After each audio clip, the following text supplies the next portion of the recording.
You are looking at Julian's pronunciation guide, where we look at how to pronounce better some of the most mispronounced words in the world, like this other curious word. But how do you say what you're looking for today?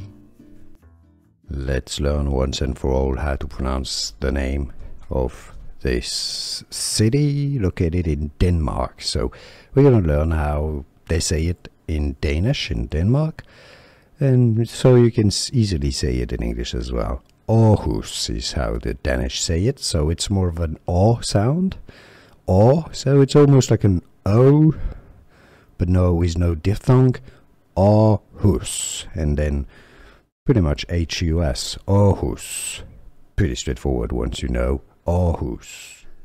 Here are more videos on how to pronounce more confusing words and names too many mispronounced. Like this video if you found it useful. I appreciate your support. I'll see you soon, and thanks for watching.